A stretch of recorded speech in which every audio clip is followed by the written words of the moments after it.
Transport on Irish roads as we know it today is taken for granted.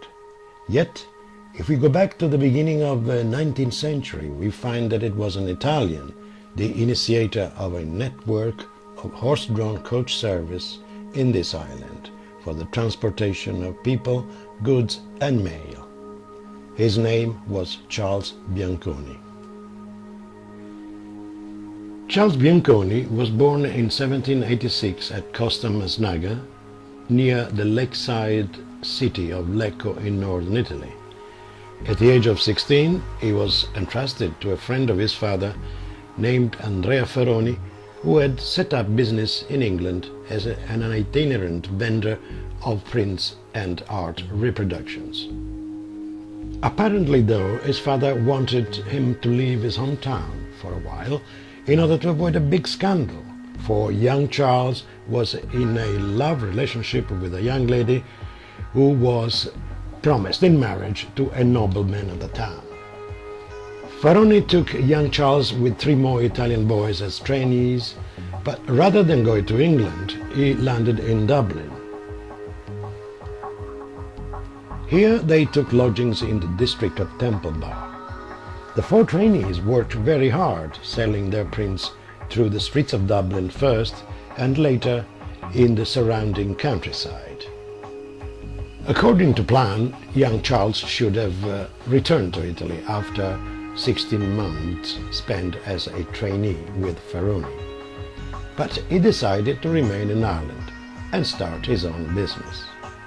He moved to Clonmel in County Tipperary, where he was to open even a shop. But soon he found that his business as a vendor and a shopkeeper was heavy going without proper transportation. So he invested his first savings in a horse-drawn carriage, and in the space of a few years he was able to build a fleet of 100 coaches with 1,300 horses, employing 100 coachmen, covering the length and breadth of Ireland.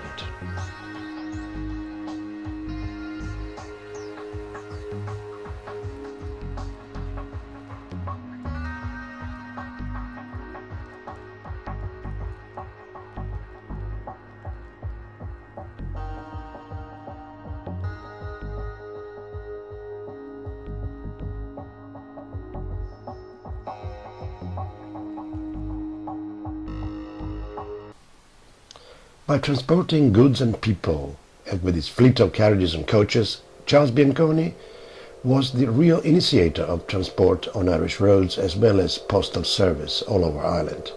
He soon gained the fame of national hero, so much so that in 1986 the Irish postal authorities issued a commemorative stamp on the bicentenary of his birth. Both the Irish and the Italians have had great respect for him, and even in recent times some Italian restaurateurs have named their restaurants after him. The lively town of Clonmel in Southern Ireland was the headquarters of Bianconi's activities. This town seems to bear reference to Bianconi, and all the local community feel a genuine deep respect for this great Italian character. From street signs to plaques on the walls of houses and buildings, everything reminds you of Bianconi.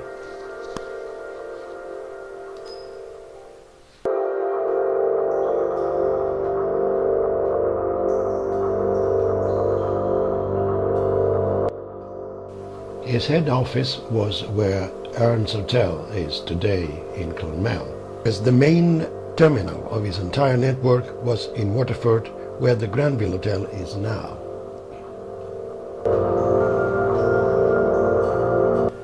And although he had to compete with the early railway service in Ireland, people preferred his service as it was cheaper, more punctual, and more comfortable.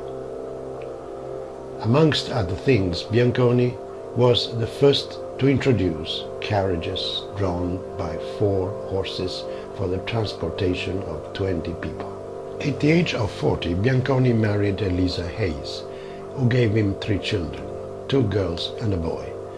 The Bianconi family moved to a new house called Silver Spring in the outskirts of Clonmel.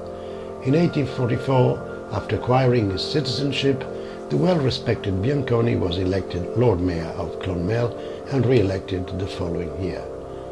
Still hanging on the walls of the local town hall are prints and portraits remembering Bianconi.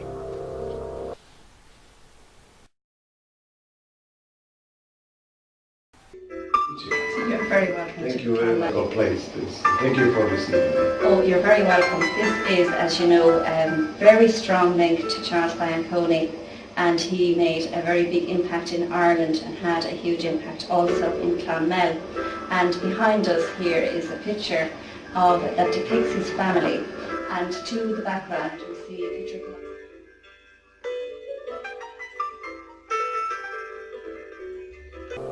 Subsequently, in 1846, the Bianconi family moved to another house called Longfield House.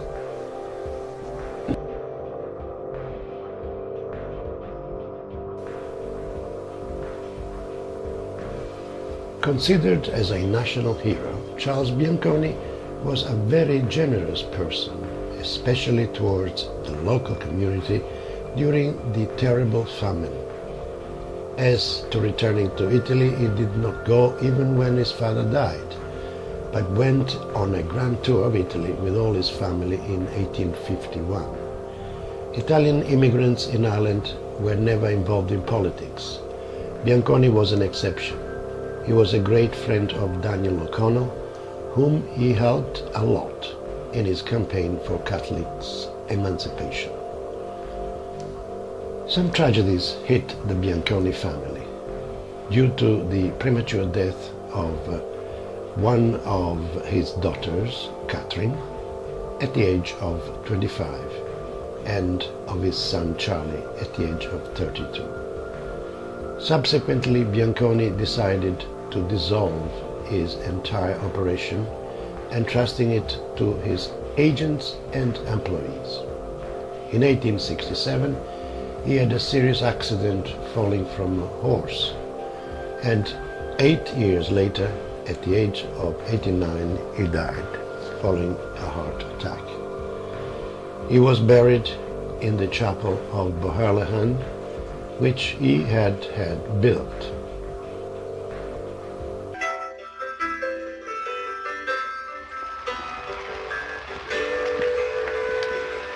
Good evening.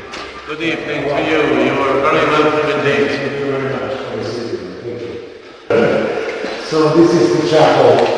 This is the resting place of Charles Bianconi and his wife, and there are 3 vaults underneath where we're standing here.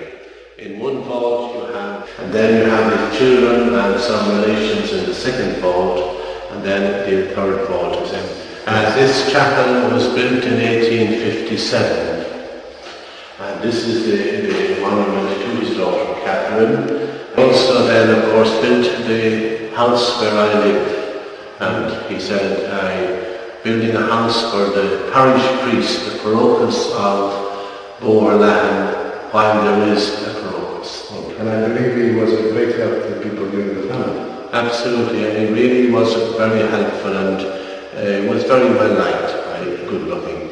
And then he provided a little burial place, or at the outside you'd see the burial ground for the people who walked. The story goes that a few minutes before his death, all his close friends and family members were gathered at his bedstead, when suddenly they all heard the sound of galloping horses on the gravel below.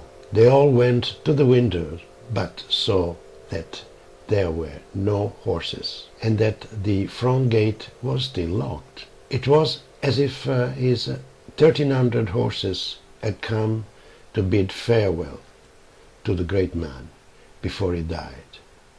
One doesn't know whether this is true, but as they say in Ireland, there is no point in spoiling a good story for the sake of the truth.